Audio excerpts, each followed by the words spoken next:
দ্বিতীয় প্রশ্নে আসি, সবকিছুর একটা স্রষ্টা আছে, আল্লাহকে বানিয়েছে কে? যদি কেউ বলে সবকিছুরই একটা স্রষ্টা আছে, কথাটা ঠিক নয়। সব সৃষ্ট জিনিসের স্রষ্টা আছে। আল্লাহ তাআলার সংজ্ঞা হচ্ছে তাকে কেউ সৃষ্টি করেনি। যখনই বলবেন কে আল্লাহকে বানিয়েছে, সে আল্লাহ নয়। আল্লাহ তাআলার সংজ্ঞা হচ্ছে তিনি সৃষ্টি হননি। ধরেন এক লোক আপনাকে বলল যে ভাই, আমার বন্ধু জন, সে হাসপাতালে ভর্তি হয়েছে, সে একটা বাচ্চার জন্ম দিয়েছে। বলতে পারবেন এই বাচ্চাটা ছেলে না মেয়ে? বলতে পারবেন? চেষ্টা করেন, দেখেন। পারবেন না কেন? ছেলে না মেয়ে? হ্যাঁ না। ধরেন ভাই জন, সে হাসপাতালে ভর্তি হয়েছে, সে একটা বাচ্চার জন্ম দিল, এই বাচ্চাটা ছেলে না মেয়ে?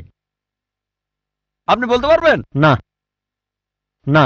50% চান্স ছেলে না মেয়ে। লোকজন সবাই হাসছে কেন? বলতে পারবেন? পারবেন না কেন? যে উত্তরই বলেন সেটা কি ঠিক হবে? চেষ্টা করে দেখেন, যে বাচ্চাটা জন্মালো সে কি ছেলে না মেয়ে? চেষ্টা করেন। মেয়ে। মেয়ে।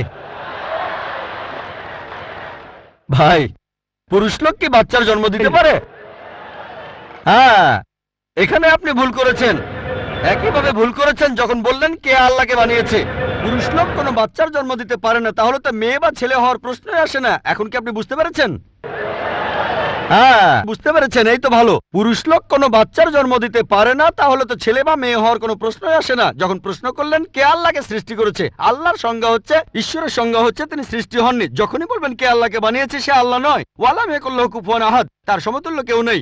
এবারে আপনার শেষ প্রশ্নটাতে আসে, আল্লাহ কে?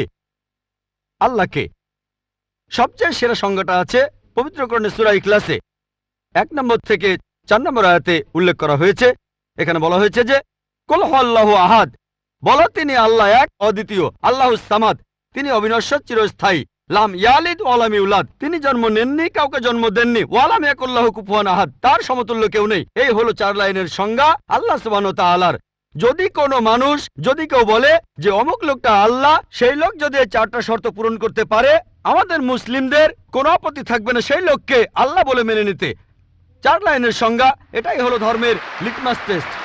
আল্লাহ তাআলার সংজ্ঞা প্রথমটা হলো কুল হুয়াল্লাহু আহাদ, বলো তিনি আল্লাহ এক, অদ্বিতীয়। আল্লাহুস সামাদ, আল্লাহ বিনশ্বর, চিরস্থায়ী। লাম ইয়ালিদ ওয়ালাম ইউলাদ, তিনি জন্ম নেননি, কাউকে জন্ম দেননি। ওয়ালাম ইয়াকুল্লাহু কুফুয়ান আহাদ, তার সমতুল্য কেউ নেই। যদি হিন্দু ধর্মগ্রন্থগুলো পড়েন, সেখানেও একই রকম কথা বলা হয়েছে, কুল হুয়াল্লাহু আহাদ। এটা পাবেন আপনাদের ছান্দোগ্য উপনিষদে 6 নম্বর অধ্যায় 2য় অনুচ্ছেদের 1ম পরিচ্ছেদে। এক্কামে বিদিতাম, ঈশ্বর মাত্র একজন, দ্বিতীয় কেউ নেই। দ্বিতীয় টেস্ট আল্লাহুস সামাদ, আল্লাহ বিনশ্বর, চিরস্থায়ী। ভগবদ্গীতা 10 অধ্যায়ে 3 অনুচ্ছেদ বলছে, আমাকে বলা হয় এই বিশ্বজগতের প্রভু, আমি জন্ম নেইনি, কোনো শুরু নেই। তৃতীয় টেস্ট লাম ইয়ালিদ ওয়ালাম ইউলাদ, তিনি জন্ম নেননি, কাউকে জন্ম দেননি। আর শ্বেতাক্ষেত্র উপনিষদে আছে 6 নম্বর অধ্যায়ের 9 অনুচ্ছেদে, নাচাই সাকাসিজ জানিতা নাচা দীপা, ঈশ্বরের কোনো প্রভু নেই, তার কোনো বাবা মা নেই। মহান ঈশ্বরের কোনো বাবা নেই, তার কোনো মা নেই। তারপর ওয়ালাম ইয়াকুল্লাহু কুফুয়ান আহাদ, তার সমতুল্য কেউ নেই। আর শ্বেতাক্ষেত্র উপনিষদে বলা হয়েছে 4 নম্বর অধ্যায়ের 19 অনুচ্ছেদে আছে।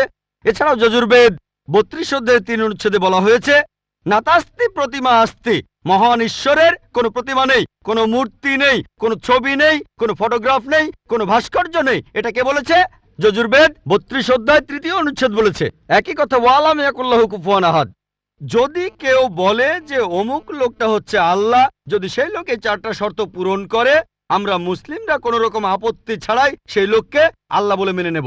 যেমন ধরেন, কিছু লোক বলে ভগবান রজনীশ হলেন মহান ঈশ্বর। একবার প্রশ্নোত্তর পর্বে এক হিন্দু আমাকে বলেছিলেন, আমরা ভগবান রজনীশকে ঈশ্বর বলে মানি না। আমি কখনোই বলিনি হিন্দুরা ভগবান রজনীশকে ঈশ্বর বলে মানে। আমি বলেছি কিছু লোক তাকে ঈশ্বর বলে মানে। আসুন দেখি রজনীশকে আমরা টেস্ট করি। প্রথম টেস্ট হলো কুল হুয়াল্লাহু আহাদ, বলো তিনি আল্লাহ এক, অদ্বিতীয়। রজনীশ কি এক, অদ্বিতীয়? সেই কি একমাত্র লোক যে নিজেকে ঈশ্বর দাবি করেছে? এরকম অনেক মানুষই ছিল, আর এই দেশে হাজার হাজার লোক নিজেকে ঈশ্বর দাবি করেছে। রজনীশ একমাত্র নয়। তবে রজনীশ ভক্তরা বলে না না, উনি একটু আলাদা। এবারে পরের টেস্টে দেখি। আল্লাহুস সামাদ, আল্লাহ অবিনশ্বর, চিরস্থায়ী। রজনীশ কি অবিনশ্বর, চিরস্থায়ী? আমরা তার জীবনী থেকে জানি, তার আত্মজীবনী থেকে। রজনীশ ভুগছিলেন অ্যাজমা, ডায়াবেটিস আর পিঠের ব্যথায়। চিন্তা করেন, মহান ঈশ্বরের হয়েছে অ্যাজমা, ডায়াবেটিস, পিঠের ব্যথা। তৃতীয় টেস্ট, লাম ইয়ালিদ ওয়া লাম ইউলাদ, তিনি জন্ম নেননি, কাউকে জন্ম দেননি। ভগবান রজনীশ জন্মেছিলেন মধ্যপ্রদেশে, তার বাবা মাও ছিলেন। 1981 সালে তিনি আমেরিকায় গেলেন, ইউএসএ।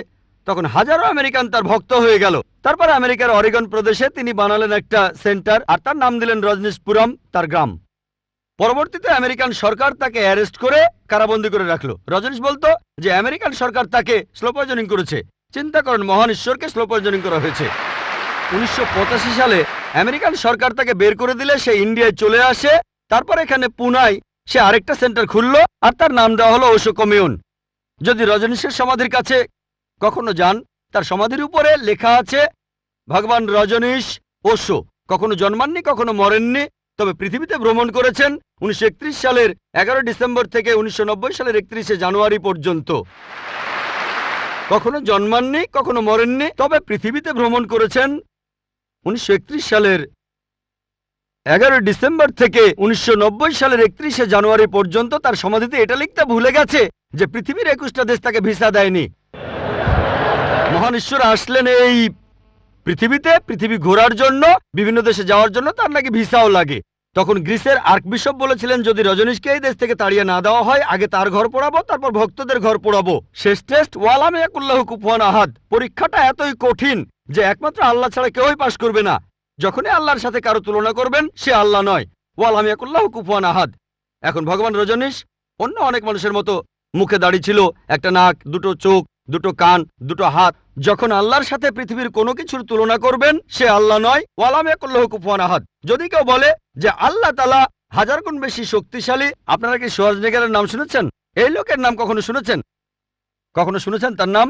এই লোক একটা সময় ছিল মিস্টার ওয়ার্ল্ড, মিস্টার ইউনিভার্স, পৃথিবীর সবচেয়ে শক্তিশালী লোক, বিশ্বজগতের সবচেয়ে শক্তিশালী লোক। যখনই আল্লাহকে তুলনা করবেন কোনো কিছুর সাথে, হোক সেটা আর্নল্ড শোয়ার্জনেগার, হোক সেটা দারা সিং, হোক সেটা কিং কং, হোক সেটা হাজার গুণ বা লক্ষ গুণ, যখনই আল্লাহর সাথে পৃথিবীর কোনো কিছুর তুলনা করবেন, সে আল্লাহ নয়।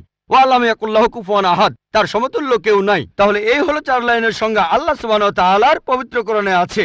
আপনি যে ঈশ্বরের পূজা করছেন ভাই, সেই ঈশ্বরকে সূরা ইখলাস দিয়ে টেস্ট